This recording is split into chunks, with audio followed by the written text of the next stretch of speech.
How about a ride, mister? Jennifer. Oh, you a sight for sore eyes. Let me look at you. Marty, you're acting like you haven't seen me in a week. I haven't. You okay? Is everything all right? Oh, yeah. Everything is great.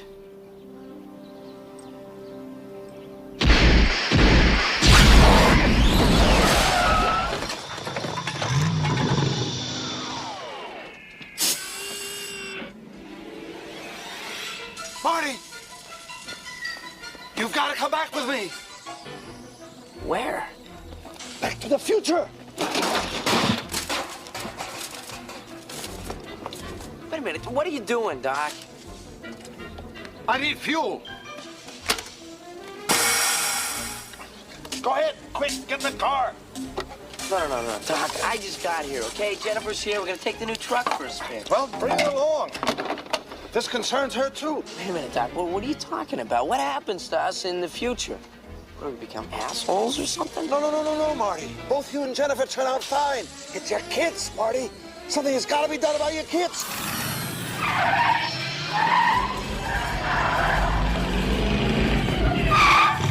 Hey, Doc, we better back up. We don't have enough road to get up to 88. Roads? Where we're going, we don't need roads.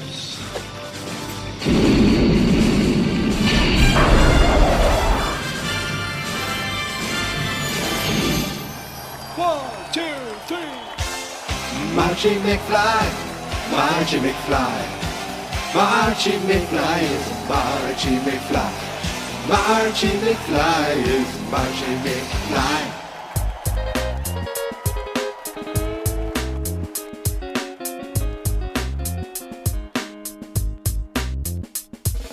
Every day in March I'll be doing the same thing, watching my favorite movie. Back to the Future, once a day all month long.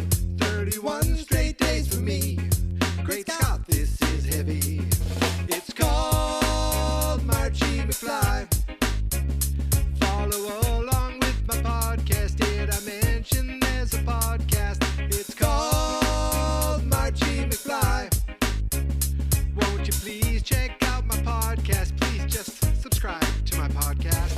It's called Marchy McFly. The podcast is called Geek Mentality, but this is called Marchy McFly. Hold it, fellas. I'm afraid you're just too darn loud. Next, please. Clear the next group, please.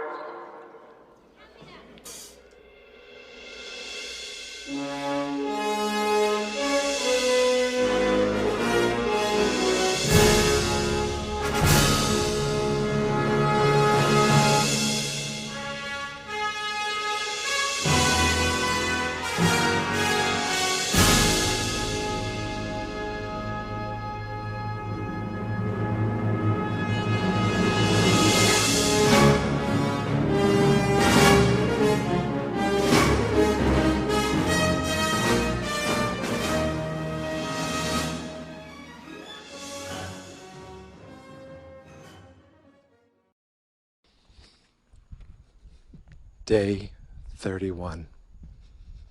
The final day of March. The final day of Marchy McFly. It's been a long couple days here in sunny Florida, but today, for the 31st time, I watched Back to the Future, and for the 31st and final time, I'm here to podcast about Back to the Future. Ladies and gentlemen, I present to you a scene-by-scene reenactment, or at least retelling, or an attempt at least, of Back to the Future. The movie opens, I'm not going to tell like it's a script. The movie opens inside some sort of home. We see clocks We see clocks. We see all kinds of clocks all over the walls. We see a newspaper that says the Brown family mansion was burnt. We see 435 acres were sold to the town. We see some photos or portraits of Thomas Edison, or Thomas Jefferson maybe, and no, maybe it's Thomas Edison, that makes more sense, Benjamin Franklin. We see more clocks. There's a Denver Broncos clock. I don't know where that came from. And we hear a radio come on, and it's talking about deals at Statler Toyota. And then a woman comes on the television talking about some different things in the news, and the story that some plutonium had gone missing, and that a Libyan terrorist group claimed responsibility, but the government is saying it was just a clerical error. And then they went on to talk about some sort of cocaine. We see a coffee pot brewing with no coffee pot there. We see a mechanical arm picking up Cal-Can dog food, and the dog food is being opened automatically and poured into a bowl where it's just overflowing with dog food. The trash can it gets dropped into is overflowing with trash, with dog cans. And we're at a lower level, and we see the door open. And we always see the lower legs of a young man, and he's asking for Doc, looking for Einstein. We see on the dog bowl the dog's name is Einstein. And he puts his skateboard down. The skateboard gets kicked over, rolls and stops while touching a case that says caution, plutonium. Which of course we just heard the plutonium was stolen. What? And so he's like, anybody, hey, Einstein, you there? All of a sudden we see this machine getting turned on. Now, people watching this movie are probably thinking, is this the time machine already? This machine gets turned on, all these switches are getting flipped. We see these dials being turned, we see a key entering, buttons, and then all of a sudden we see the volume of an electric guitar, a pick being shown in the light, and boom, a large, I'm going to say E chord being played, and the guy, all we saw from the back, it's flung across the room. His glasses, he takes up his glasses and goes, whoa, rock and roll. And we meet the character, whoever, we're not sure what his name is yet, but we know it's Michael J. Fox from Family Ties. Then, all of a sudden, this phone rings, and then this phone rings like, bam, bam, bam, bam, bam. And Marty, the boy, picks it up, and we hear, Marty, Doc, where are you? You've been around all week. He goes, this is the big one. This is the one I've been working my whole life for. I need you to meet me at the Twin Pines Mall at 1:15. Can you bring, don't forget, can you bring my video camera? Oh, actually, I don't even think he said that. Then he goes, you're going to see me at 1:15 a.m. at the mall? He's like, 1:15 a.m.? He goes, yes. He goes, okay, fine. Yeah, I'll be there. All of a sudden, all the clocks go off. And Marty's like, oh my God, all your clocks went off. He goes, oh. He goes, what does it say? He goes, it's 8 o'clock. He goes, brilliant. My experiment worked. Every clock all my clocks are exactly 25 minutes slow. And then Marty says, are you telling me that it's 8:25?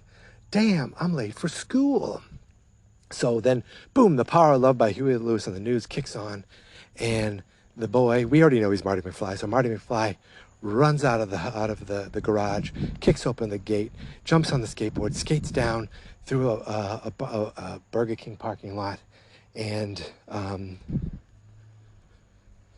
grabs onto the back of a truck and gets pulled into town. Inside town, we see him switch from that truck for another. I think he might have been on another car at that point.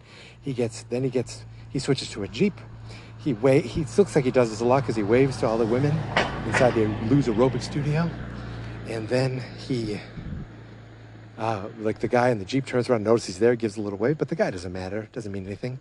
We see a van that says, we see downtown Hill Valley, we see a van that says Mayor Goldie Wilson, honest, integrity, progress maybe. And I don't know if we hear the sign, real like Mayor Goldie Wilson. We don't. So Marty then rides a skateboard all the way to the high school where Jennifer comes out. We see his girlfriend Jennifer. She comes out. She says, Marty, don't come this way. Strickland's looking for you. He goes, if you go this way, it'll be 4 tardies in a row. And then he goes, come on, this way. They go around the back. Marty goes in and goes, well, this time it's not my fault. See, the doc set all his clocks 25 minutes slow. All of a sudden, Mr. Strickland comes out. He's the school disciplinarian. He pops out and he goes, Doc, you mean to tell me that you're hanging around with that Dr. Brown again? He goes, what I told you, he's a real nutcase. And he's like, tardy slip for you, Miss, to Jennifer, and to you. Well, I forget Jennifer's last name, of course. And he goes, I believe that means 4 in a row, which was a detention, I suppose, but he somehow got out of it. I remember in the novelization, he shows how he gets out of it, and he rushes to band practice, but band practice is at the YMCA. Here, it's at the school. And he's like, can I? Oh, yes, sir. Like, Marty is a little bit of a jerk to Strickland. And Strickland's like, you had a real attitude problem, McFly. Your father had an attitude problem, too. He was a slacker just like you. And he goes, can I go, sir? And then Strickland's like, I see your band is auditioning for the dance. McFly, why even bother? No McFly has ever amounted to anything in the history of Hill Valley. And then Marty, while their nose touches, he goes, well, history is going to change. We cut directly to the scene where Marty is about to audition for the band, where the pinheads, 1, 2, 3, go. They played Power of Love again. Jennifer's there. She's smitten. She's enjoying it. And then these judges, the middle judge looks at each other. Of course, it's Huey Lewis. He gets up. He turns it down. He goes, okay, fellas. I'm sorry, fellas. I'm afraid you're just too darn loud. Then, boom, we cut directly outside to outside Hill Valley again. And he's like, I can't believe this. I can't believe this rejection. Maybe I'm just not cut out for music. And she's like, you need to send Jennifer's there. You need to send your demo into the record company. It's really good. He's like, I don't know. And meanwhile, he's looking at these aerobic girls, and she kind of doesn't mind it. He's like, listen, I just don't think, what if they tell me I'm no good? What if they tell me I can't do anything? I just don't think I can take that type of rejection. Jesus, I'm starting to sound like my old man. Remember the novelization was like, wow, is he really that bad? He's like, he just never says no. But they don't need to go into that this time. So he's like, Jesus, that sounds like my old man. And then she's like, oh, look at that 4x4. He gets distracted by the 4x4. I'm probably missing something. And he goes, someday, Jennifer, imagine that, you and me, a couple of sleeping bags. She goes, she's like, hee, does your mom know about tomorrow night? He goes, get out of town. She thinks I'm going camping with the guys. Anyway, she would lecture me out. She would never do something like that when I was her age. She goes, Jesus, I think the woman was born a nun. And, she would lecture me.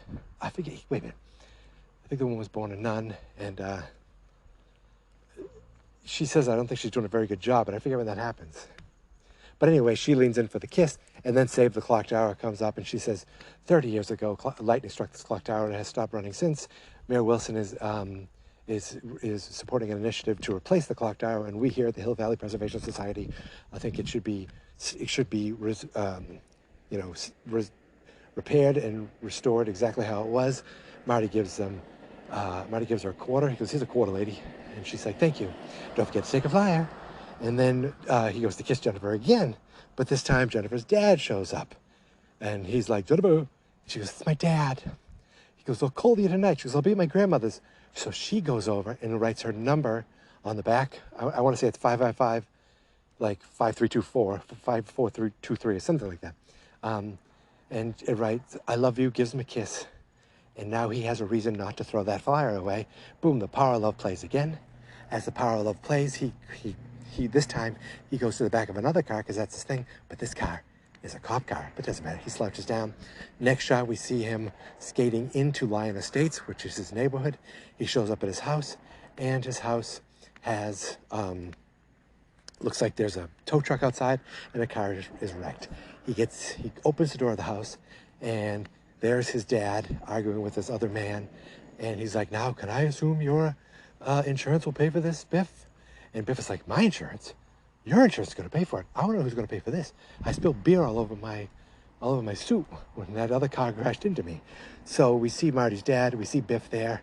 And, he's like, oh, he goes, by the way, McFly, when did you do my reports yet? He goes, I'll have them, first thing tomorrow. He goes, and then he does the whole thing of, what would happen if I I can't, pass in my reports in your handwriting. I'd get fired. You would want that to happen, would ya? Would ya? Of course, Biff, I wouldn't want that to happen. Biff goes over and gets a little bit of candy, gives Marty a look. Then he goes, all right, I'll have them, first thing for you tomorrow morning. He goes like, all right, not too early. I sleep in on Saturdays. And then he gives a little boop. Don't be so gullible, McFly. I got the place fixed up nice. Then he goes over to the fridge and says, I got your car towed all the way here, but all you got for me is light beer. And then he takes a little sip. He looks at Marty and says, what are you looking at, butthead? Say hi to your mom for me. And then he leaves. Then George says, I know what you're going to say. I know. Biff just happens to be my supervisor. And I'm afraid I'm just not very good at confrontations. And Marty's like, the car, Dad, but the car. He wrecked it. He totaled it. You know how much I needed that car? Do you have any idea how important that was to me? He's like, I know. And all I can say is, I'm sorry. Next scene, boom, we see George pouring peanut brittle into a sink, into a bowl.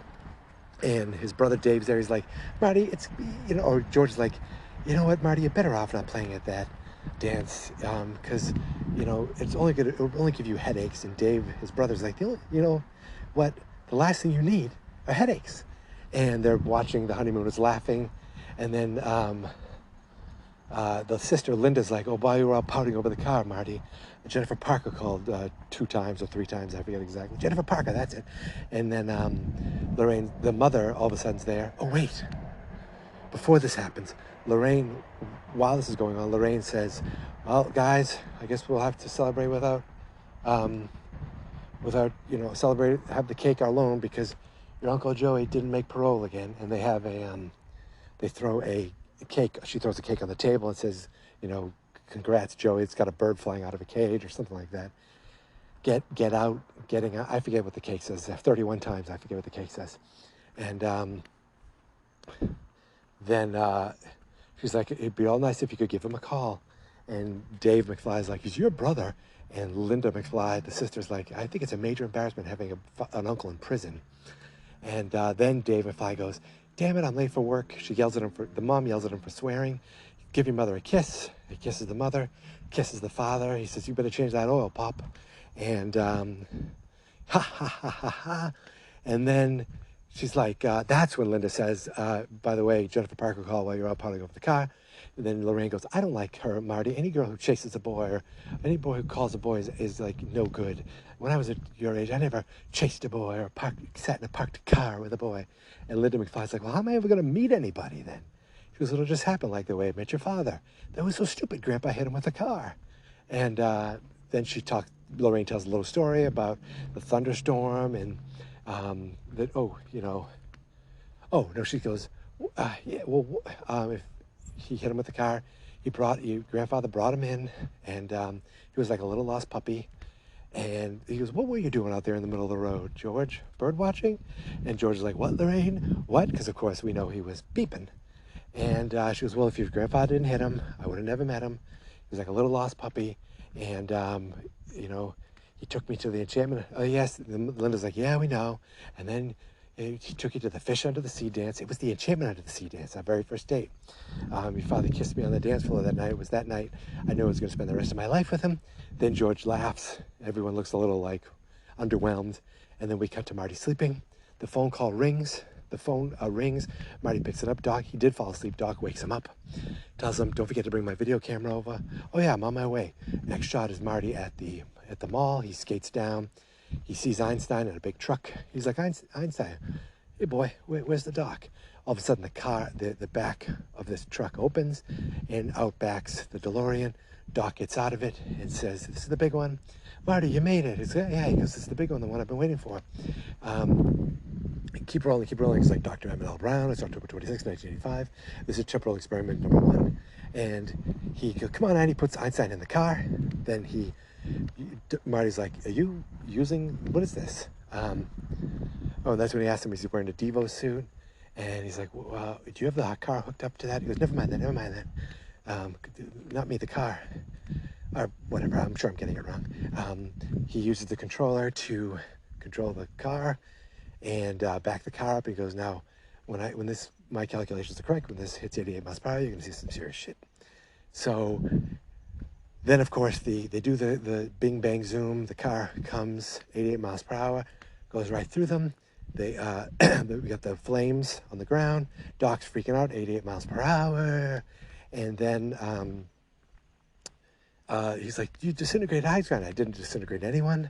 Well, where in the hell are they? He goes, well, the more important question is, when in the hell are they? Because Einstein became the first time traveler. He's like, you made a time machine out of a DeLorean? The way I see it, if you're going to make a time machine, why not do it with some style? Anyway, the steel, oh, and he goes, look out. They jump out of the way as the time machine caught up with real time.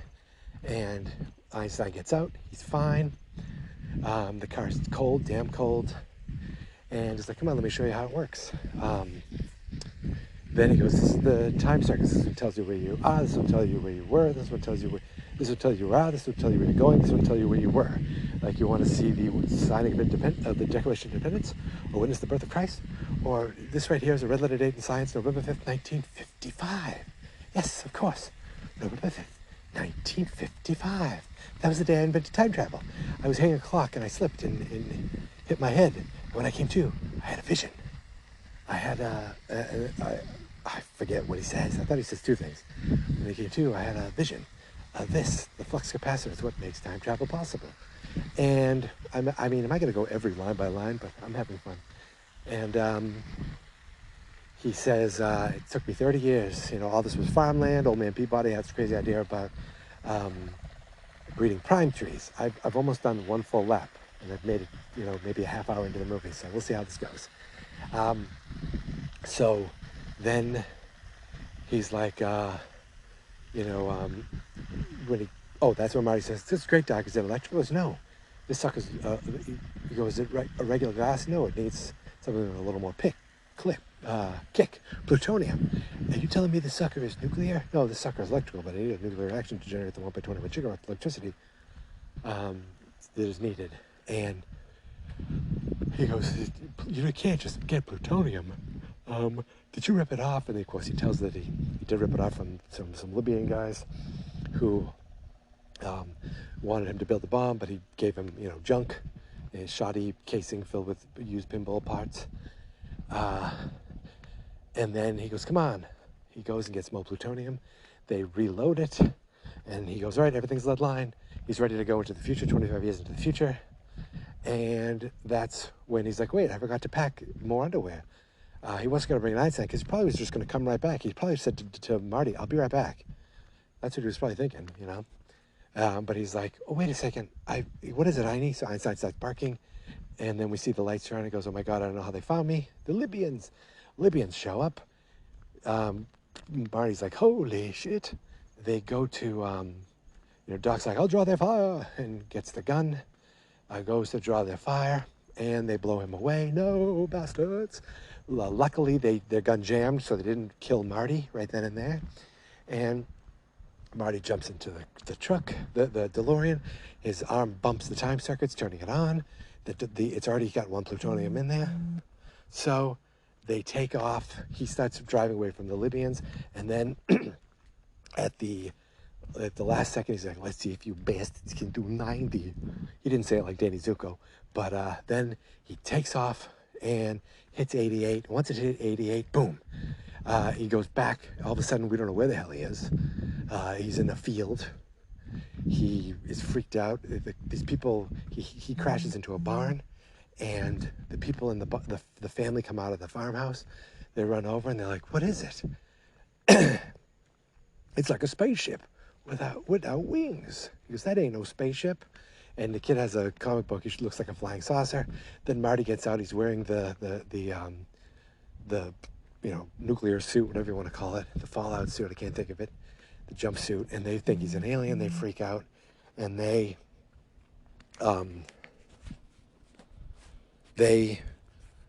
run to get guns. And he's like, sorry about your barn. All of a sudden, shots fire out. So for the second time, he's getting shot at. 30 years apart, but for him, it's like 5 minutes. Not even. They start shooting. He jumps back in the car, bolts out of there, gets shot at some more, but he knocks over one of the twin pines. He's like, you killed my pine, you bastard. And he drives off into town. He's like, get a grip of yourself, McFly. Oh, then he slams on his brakes and he sees his old neighborhood from Lyon Estates hasn't even been built yet. He's like, this is crazy. The car dies. The motor just dies. So he takes the car and puts it, hides it behind the billboard, and looks and says, Hill Valley, 2 miles. All right, time to head into town. So he heads into town at Hill Valley, and you hear Mr. Sandman, and he realizes all these things. He sees this movie starring Ronald Reagan and Barbara Sedgwick, I believe. He sees like the Texaco station, all these people helping out. He sees, oh my goodness, all the different things he sees. He sees like the clock tower was working. Everyone's dressed weird. The cars are old. He picks up a newspaper that this guy throws away, and it says November 5th, 1955. He's like, this has got to be a dream. He sees that there's a public phone, so he runs over to this cafe, and the guy's like, would you jump ship? He's like, what are you talking about? What's with the life preserver? He goes, oh no. He says, would you jump ship? Yeah, he said, the life preserver. He goes, I just want to use your phone. It's in the back. He looks up Emmett Brown. It's spelled wrong. He goes, oh, good, you're alive. Calls the number. Nobody answers. His phone, his alarm on his watch goes off. And I feel like I'm living in Groundhog Day where, like, Bill Murray all of a sudden knows everything that's going on. So his watch goes off. He covers his hand. He comes out. He goes, you know what 1640 Riverside Drive is? He's like, are you going to order something or what? He's like, sure. Give me a tab. I can't give you a tab unless you order something. Give me a Pepsi free. If you got a Pepsi pal, you got to pay for it. Give me something without any sugar. Fine, something without any sugar. Gets the coffee. And then we hear, hey, McFly. All of a sudden, it's Biff and his cronies. 3D, and the other guys. I don't remember. Billy Zane and the other guy. Skinhead might have been one of the names. And Billy Zane. That should be his character's name, Billy Zane. So Biff comes in, and I don't think I have the time to do every line, but he does the whole thing where he's like, I told you not to be in here. He looks at Marty. What are you looking at, butthead? Look at this guy's life preserver. Dork thinks he's going to drown. Then he says, you got to do my homework. Basically the same beats as we saw in 1985. Now he's still doing his homework. And like, what are you looking at, butthead? They scared Biff enough to leave. And they scared George enough. And then they know he can do the homework, so he leaves. And Marty's staring at him, and George is like, what? He goes, you're George McFly. He goes, so who are you? And then there's a guy working at the stand. He's like, why do you let those guys, treat you like that? He goes, they're bigger than me. He goes, you got to stick up for yourself, right? He goes, you see me? You got to make something better of yourself. Look at me. You think I'll be working in this slop house forever? And then the manager's like, watch it, Goldie. And Marty realizes that's Mayor Goldie Wilson in the future. And he goes, I'm going to night school. And when I get out, I'm going to make something of myself. I'm going to be somebody.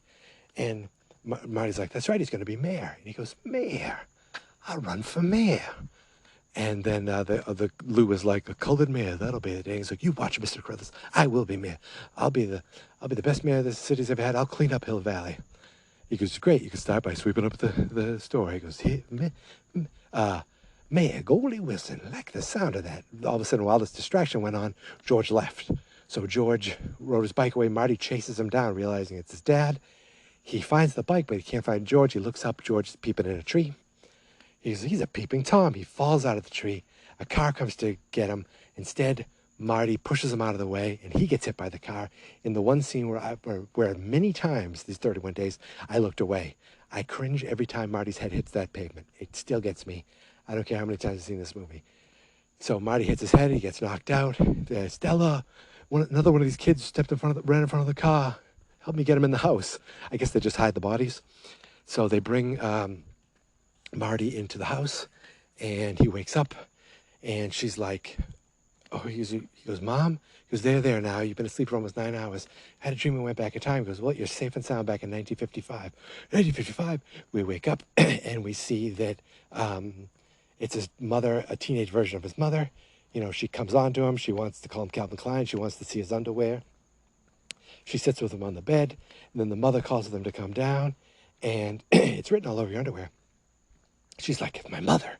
She gives him this tasty look in the mirror, this thirsty look, and then she runs downstairs. Put on your pants. He meets them downstairs. The father yells at him. The mother thinks that he's a sailor of some kind, and then they have him with dinner while the dad's fiddling with the TV. She introduces her to the rest of the family, including Milton, Sally, Toby. So is Lorraine, Milton, Sally, Toby, and over there is baby Joey. He goes, you're my Uncle Joey, huh? I better get used to these bars, kid. And she's like, he cries whenever we take him out, so we just leave him in there all the time. So then she's like, then they bring the dad over. Is it Sam? I forget his name. And he's like, whoa, look at it roll. Now I can watch Jackie Gleason while we eat. They're watching TV. Marty's kind of freaking out because it's his grandparents, his aunts and uncles, and his mother there. And she's like, oh, I've seen this one. And that's when he makes the mistake of telling you he's seen a rerun. The kid's like, this is brand new. And the mother's like, you look familiar. Do I know your mother? He's like, yeah, I think you do. Well, I should probably give him a call. But you can't. She's out of town. And then he's like, do you know where Riverside Drive is? He goes, yeah, it's Block Past Maple. He goes, no, Block Past Maple is John F. Kennedy Drive. And the dad's like, who the hell is John F. Kennedy? And then Lorraine's like, he should spend the night since Daddy almost killed him. That is true, Marty. You're our responsibility. And he can sleep in my room. He's like, I gotta go. I'll see you later, much later. That's when she leaves. The mother says he's a very strange boy. Dad says he's an idiot. Parents are probably idiots too. Lorraine, if you have a kid like that, I'll disown you.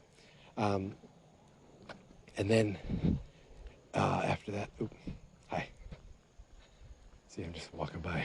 Someone went by on the bike and they put their headlight on. It scared the hell out of me. Okay, so now Marty heads to 1640, and he's confused because he recognizes the barn, the little garage, but there's this giant house there too. And he knocks on the door. And that's when we see young Doc from 1955. He is there with a giant thing on his head. He goes, I don't want to hear a word. He goes, come in. I don't want to hear a word. I'm going to guess why you're here. I'm going to guess who you are. I'm going to read your thoughts. And he goes, puts a suction cup on his head. He goes, you traveled a very long distance. Marty doesn't have any patience with it. He's like, yes. He goes, you want to sell me the Saturday Evening Post? No. He goes, you want a donation for the for the Coast Guard Youth Auxiliary? He's like, no. I'm from the future. I came in a time machine that you built, and I need help getting back to the year 1985. And he goes, you know what this means? It means that this thing doesn't work. And he goes, Doc, you can only help me. You're the only one who can help me. You know, he goes, you're the only one who knows how your time machine works. And Doc's like, time machine? I haven't invented any time machine. And he goes, look, I'll prove it to you. Look at my license.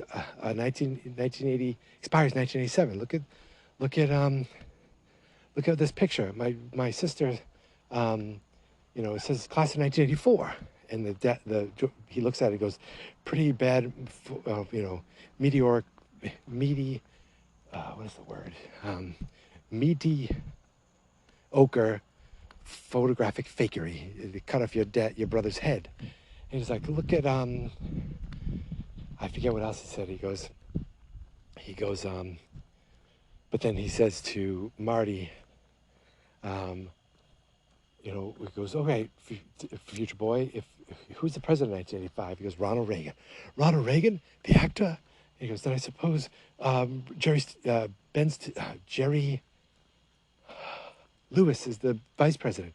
And I think he said, Jane Wyman is the first lady. And I forget what he said was Secretary of the Treasury. I forget.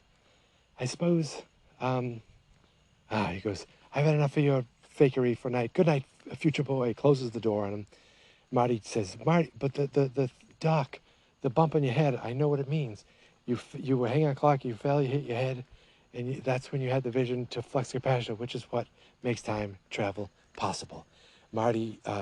Doc opens the door in shock that he knows this. They cut to the scene, they go and find the car behind the Lions Estate sign. He says, it broke down. He goes, I hit it here. And then he goes, when I came to, this is what I drew. And then Marty shows him the actual flux capacitor. Doc freaks out. It works. They finally been something that works. And Marty's like, you bet your ass it works.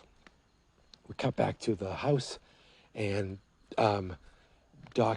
Marty's setting up the video camera on the TV. I don't know how he did that on a 55 TV, but I'm sure it was technologically possible. So he's like, good evening, I'm Dr. Emmett Brown. And that's when Doc talks about, of course your president is an actor. He needs to look good on television, a portable television studio. And he watched the video, and they flash forward to the 1.21 gigawatts. He's like, play that again. 1.21 gigawatts. He freaks out. Marty's like, what the hell's a gigawatt? Doc is talking to Thomas Edison, a painting. He's like, how would I be so careless? How did I do this? And Marty's like, all we need is a little plutonium. And he says, look, Doc. He goes, look, kid, I'm sorry, Marty, but maybe in 1985 you can buy plutonium from any corner store, but in 1955 it's a little hard to come by. I'm sorry you're stuck here. He says, I can't be stuck here. He goes, I'm sorry, but the only way to generate... He goes, I got a life. I got a girl. Is she pretty? She's gorgeous. Look what she wrote. And he says, I'm sorry, Marty, but the only way to generate 1.21 gigawatts is a bolt of lightning. Unfortunately, we don't know when that would happen. He goes, what'd you say? A bolt of lightning. But unfortunately, we don't know when that would happen. We do now. He shows the clock tower thing and shows that, oh my God, they do know exactly when it is. And that's when Doc says, this is it. This is it. It says here that would clock, it happened at 10:04. We can somehow harness the lightning, channel it into the flux capacitor. It just might work. Next Saturday night, I'm sending you back to the future. And he says, Saturday's good. I can spend a week in 1955. I can look around. I can hang out. And he said, no, Marty, you can't leave under any circumstances. You can't talk to anybody. And Marty's like, okay, sure. He goes, have you talked to anybody yet? He goes, well, I may have bumped into my parents. Let me look at that photo again. Now, he goes, just as I predicted. And look at your brother. His head is gone. It's like it's been erased from existence. Cut to the scene, and they're at the school. And he goes, now remember, if you interfere with your parents' meeting, then they'll never be married, you'll never be born. And that, that's why you'll eventually, your brother will erase, your sister will erase, and then eventually you. He's like, this is heavy. And he goes, wait, it has nothing to do with it. So they go into the school. Which one's your pop? That's him. George, you see George with a kick me sign. We got Malachi there. We got a couple other guys there, kicking him in the butt. He's like, are you sure you weren't adopted? And Strickland's there yelling at George McFly, calling him a slacker. Then he goes, go to a kid. He goes over, and he goes, what'd your mother ever see in him? He goes, I don't know. She felt bad for him because her father hit him with the car. Her grandfather hit him with the car because he hit me with the car. He goes, well, that's the Florence Nightingale effect. Happens when nurses fall in love with their patients. Go to a kid. So she goes up to George. Hey, remember the guy? I was the guy who saved your life the other day? Someone I want you to meet.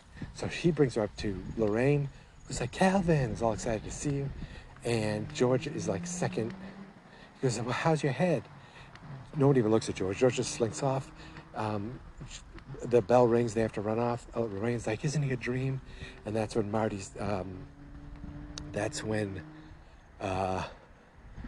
Doc says that's when Doc overhears Lorraine says in a dream. And then he says, this is worse than I thought. Marty says, didn't even look at her. And Doc says, apparently your mother is more as amorously infatuated with you than your father. And that's when you got my mother's got the hots for me. Precisely. This is heavy. There's weight again. What's something wrong with the Earth's gravitational pull in 1955? And he's like, we have to get them together. What do your parents do? What are their interests? He's like, what do they like to do together? Nothing. And he goes, look at this. There's a rhythmic ceremonial ritual coming up. He goes, of course, the enchantment of the sea dance. This is where they're supposed to go. This is where they kiss for the first time. And you got to get them together. So you have to get them I forget exactly what the line is he said, but we cut to the next scene, and it's at the lunch table. That's when Marty confronts his dad. He's like, listen, I talked to Lorraine, and she wants you to ask her the enchantment of the sea dance. He's like, really? He goes, I don't know.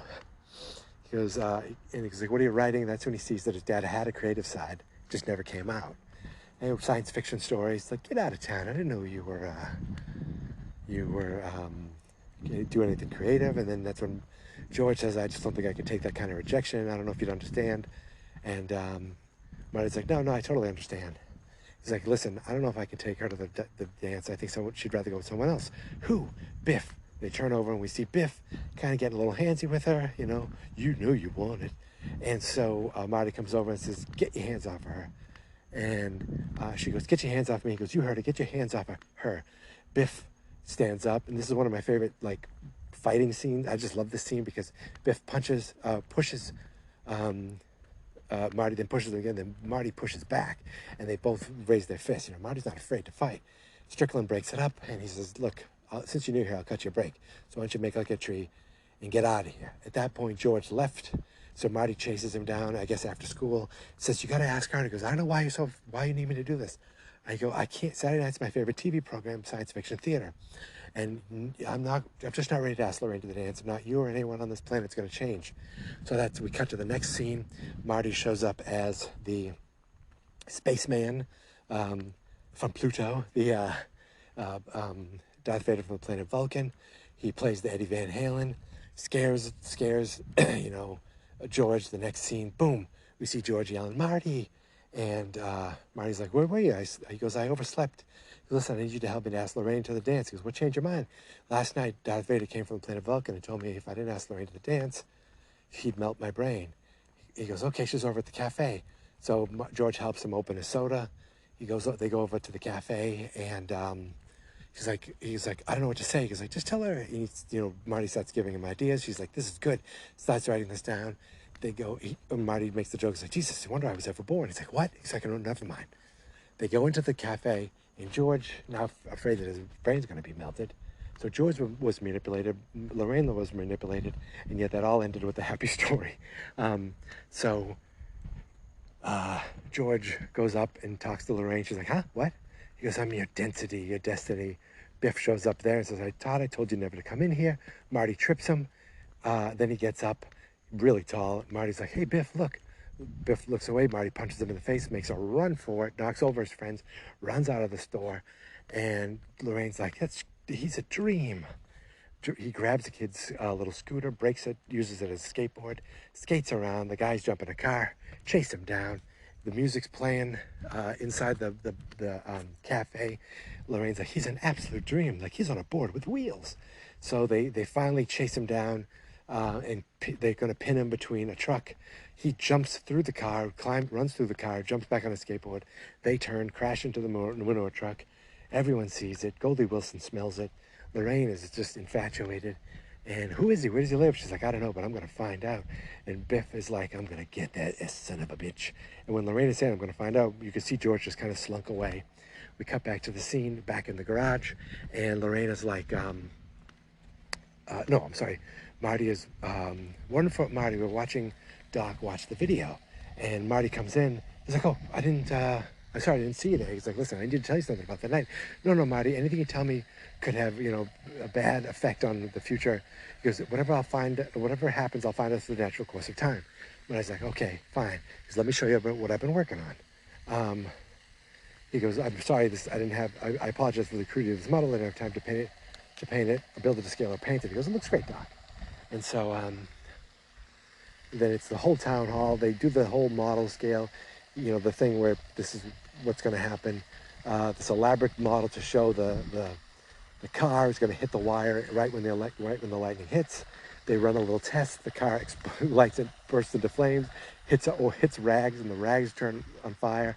Doc goes, oh, and he starts putting out the fire. And Marty's like, you're inspired with a lot of faith, Doc. I forget, what's the line? You're in trusting me with a lot of faith, Doc. I forgot what it was. But he's like, don't worry about this. I'll take care of this. You take care of your pop. By the way, how'd it go? Did you ask her? Yeah, I think so. What'd she say? There's a knock at the door. And this is one of my favorite, this whole thing is one of my favorite scenes. From that to this. Lorraine shows up and she says, Marty, like, she's very, like, super shy. She's like, Lorraine, what are you doing? She's like, I followed you here.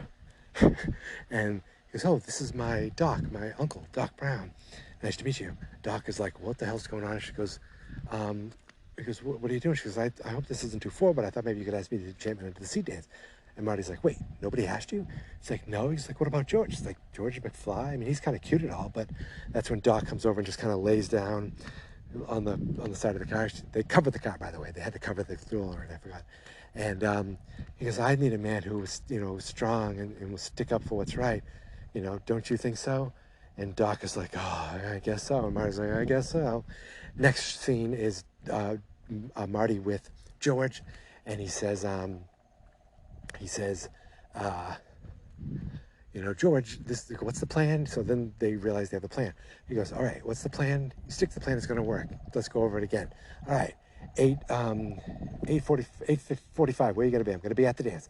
9 o'clock. What are you gonna do? You're gonna pull up with Lorraine at the dance. 9 o'clock. I'm gonna come out, and I'm going to. You're gonna open the door, and Lorraine's gonna be really mad at me. Why is she gonna be mad at you? He goes, "'Cause George, nice girls get mad when you take advantage of them." He goes, "Oh, you're gonna go touch her on her." He goes, "No, it's just an act." It's just an act. So you're gonna come in the car, and you're gonna say, "You're lying, George. Hey, you, get your damn hands off her. You really think I ought to swear?" "Yes, damn it, George, swear." So then you take me out of the car, you punch me in the stomach, you lay me out for the count, and you and Lorraine can live happily ever after. And George is like, "You make it sound so easy." He goes, "It is easy, George. You know." He goes, if you put your mind to it, you can accomplish anything. Boom, we cut to the next scene, and they're outside the clock tower, getting things set up.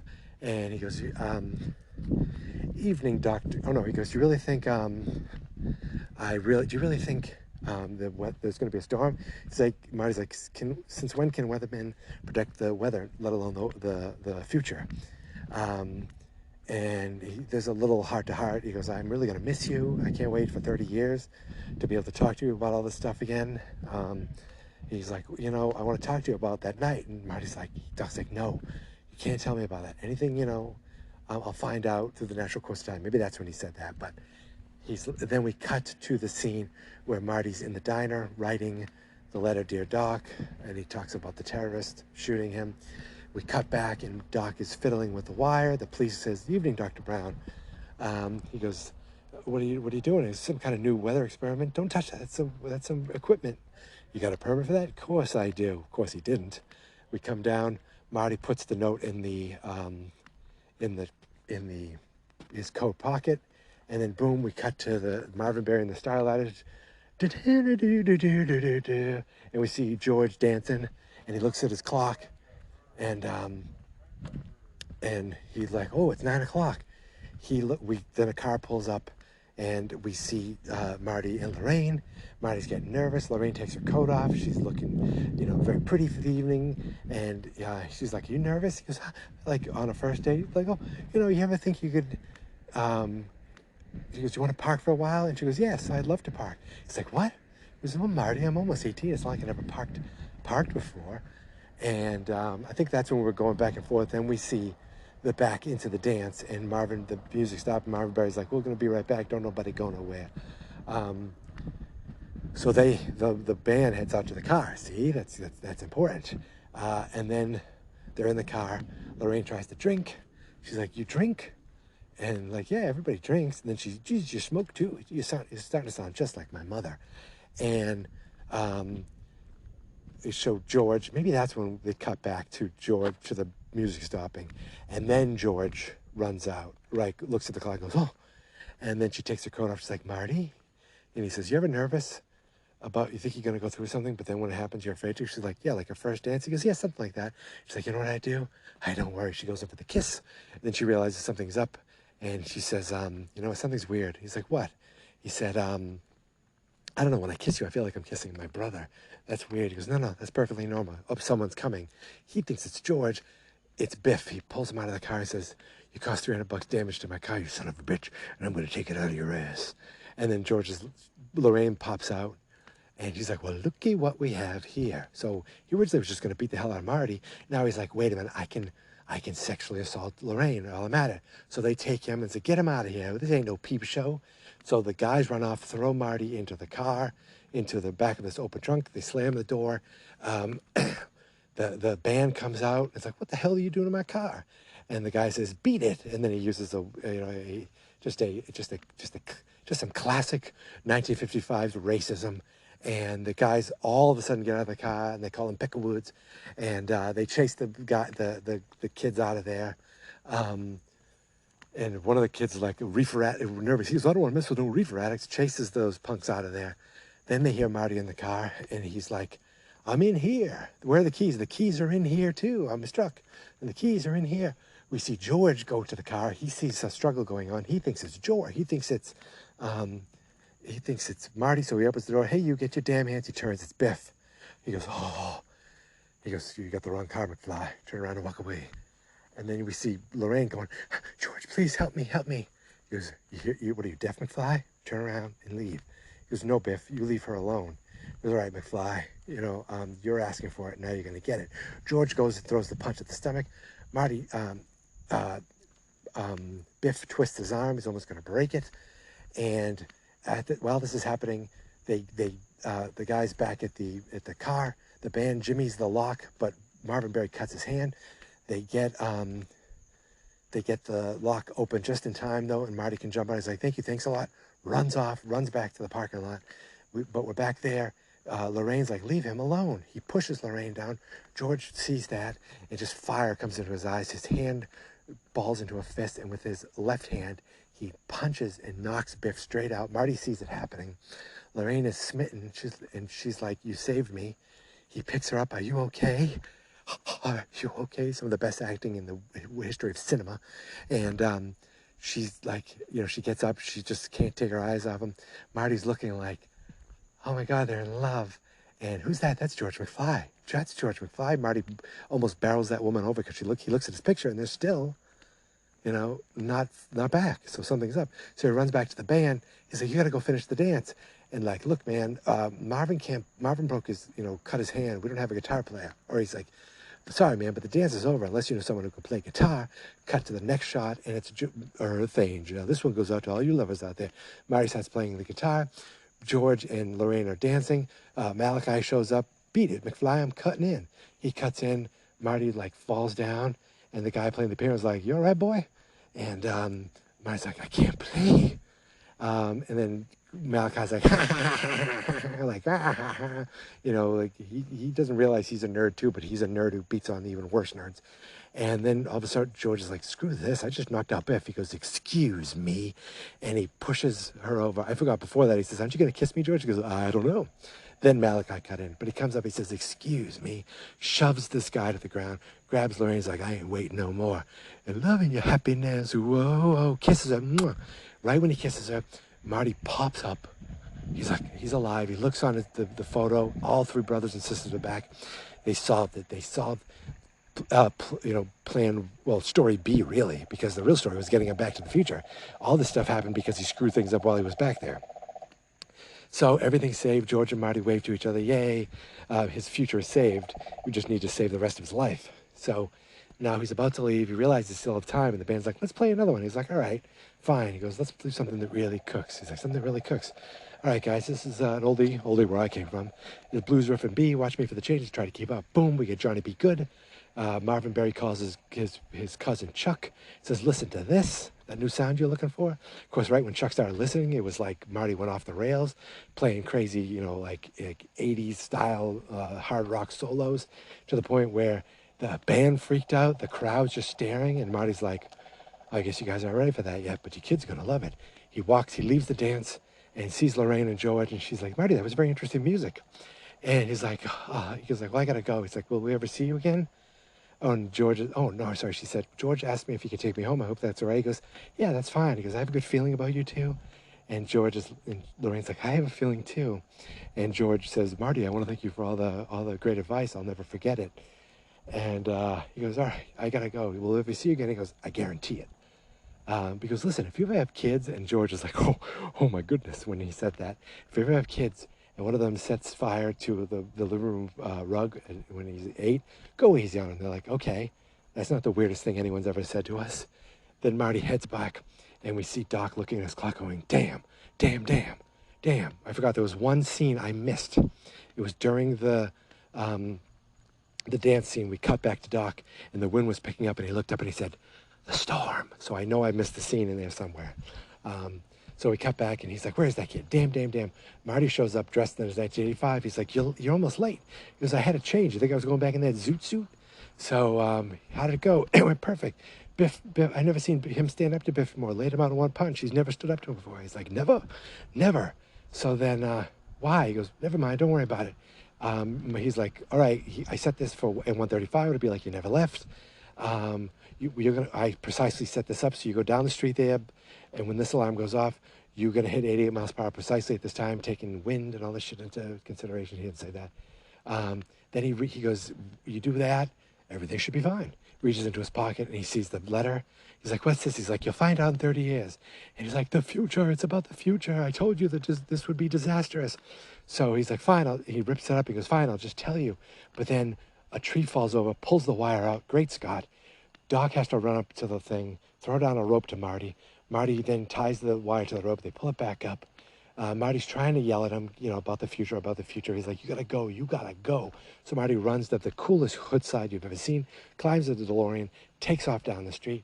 Doc, meanwhile, is trying to, reach this one part of the wire. He's almost falling off the clock tower, hanging off a line, hanging off the clock tower. Falls off, reaches for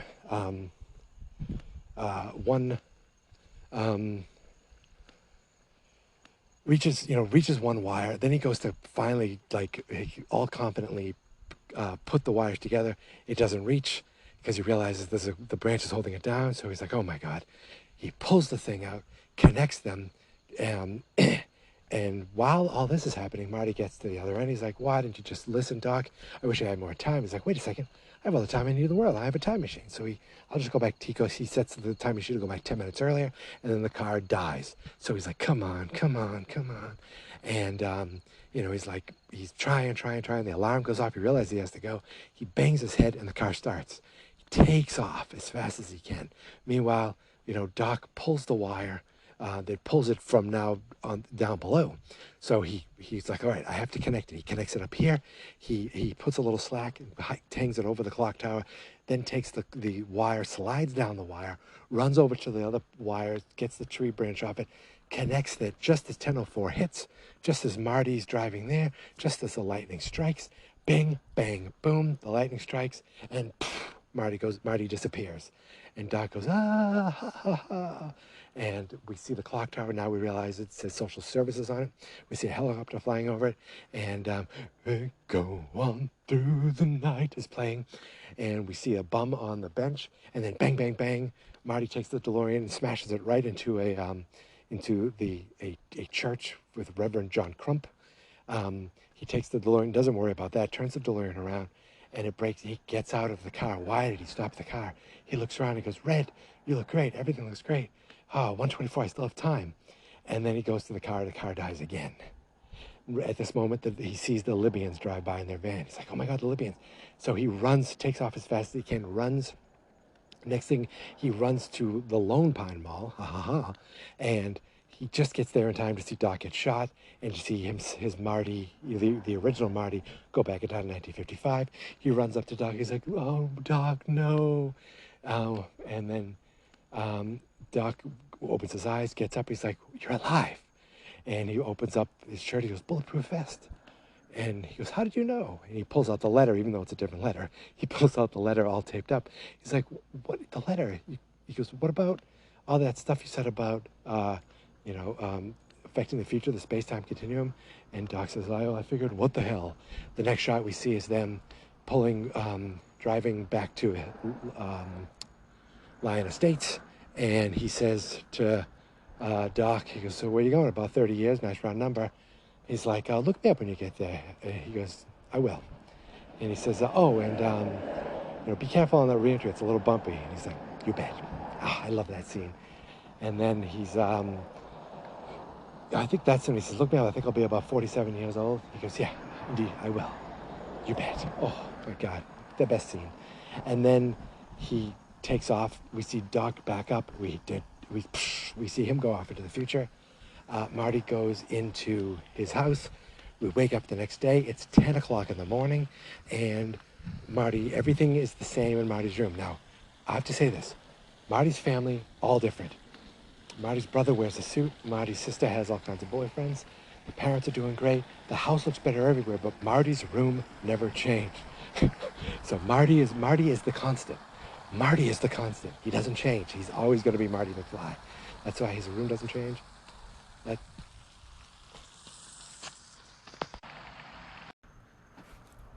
Marty McFly obviously is the constant because he's the only thing that doesn't change in the McFly family. So he comes out of the house and he looks around and everything in the house looks nicer. The living room looks nicer. The piano they have looks nicer. And he looks and he hears his brother arguing to the sister about all these boyfriends she has. And he's like, what the hell is this? This is breakfast. So they eat breakfast at after 10 o'clock on Saturday. And he's like, you all right, buddy? He's like, yeah, Dave, what are you wearing? He goes, you sleep in your clothes again, Marty? He's like, yeah, Dave, what are you wearing? He goes, Marty, I always wear a suit to the office. So Dave McFly is doing much better with himself, except A, he wears a suit to the office on Saturdays, and wherever he works on Saturdays, and B, he still lives at home. So he's doing okay. But Linda has Greg or Craig, has all these other guys. You can't keep track with all the boyfriends. Which one is it, Greg or Craig? So when that happens, all of a sudden, the new Lorraine and new George come into the house. And Marty just faints. He's like, whoa, did you hit your head? Because they're giggling and they look great. And George is like, Mom, Dad, you look so great. He goes, Mom, you look so thin. He's like, well, thank you, Marty. And then he's like, Jennifer Parker called. You have a couple messages. Oh, Marty, I love that girl. Aren't you going to be going? Isn't tonight the big weekend? Aren't you be going up to the lake? You've been planning it for 2 weeks. And he's like, what are you talking about? The car's wrecked. The car's wrecked? And then they go look outside. The car's fine. He goes, there's Biff right now waxing it. He goes, Biff, is that your second coat? He goes, I'm just finishing the second coat now. He's like, now, Biff, don't con me. And he goes, I'm sorry, Mr. McFly, I'm just starting the second coat now. Now all of a sudden Biff is like, second, like very demure to him, very sheepish to him. And he goes, that Biff, he's quite a con, always trying to pull something. Although if it wasn't him, we never would have met. And they were like giggling, and then Biff runs in the house and says, Mr. McFly, you have a package. I think it's your new book. He goes, George, your new book. It's a match made in space, I think it's called. And he goes, your first novel. And he looks at Marty. He goes, see, Marty, I told you if you can, it's like I always said. If you put your mind to it, you can accomplish anything. And then Biff says, oh, Marty, you're all set. You're all shined up. You're all ready for the weekend, all shined up and all waxed up. He's like, huh? Here's your keys. He opens the garage, which is also the exact moment Back to the Future 2 opens. He opens the garage. He sees the 4x4. He's like, yes. Then all of a sudden, Jennifer shows up, and she says, how about a ride, mister? He says, Jennifer, aren't you a sight for sore eyes? He's like, oh, you sound like you haven't seen me in a week. He's like, I haven't. She said, are you okay? He's like, yeah, everything's great. Everything's fine. Everything's great. He looks at his parents. His parents smile, and they walk into the house. He goes to kiss her, and then boom. All of a sudden, it's like this loud bang, and Doc shows up with the DeLorean, and he's dressed in all this weird future stuff, and the back of the DeLorean is very different. It's got this big white thing on it, and he's like, Marty, you got to come back with me. Marty gives Jennifer this little look like, oh, something's weird there. Hi, how you doing? I am still out and about walking. And he says, okay, he goes, you gotta come back with me. And Marty's like, where? He goes, Back to the Future. He's like, come on, Doc. He goes, I need fuel. He picks up garbage, a beer can. So they still drink, banana peels. He starts throwing all this stuff into this thing called Mr. Fusion on the back of his car. The same place where he put plutonium when he was a kid. Plutonium at the beginning of the movie back in the original 1985. So back in when the car was originally there in 1985. It didn't, the alternative timeline had nothing to do with the plutonium. It was going to the future, of course. So he says, quick, get in the car. He goes, no. He goes, we just got here. I was going to spend time with Einstein. We're going to take the car for a spin. He goes, that's fine. Bring her along. This concerns her, too. He goes, why? What happens in the future? We become assholes? He goes, no, Marty. It's not, you and Jennifer turn out fine. It's your kids, Marty. Something's got to be done about your kids. Next scene, they're in the car.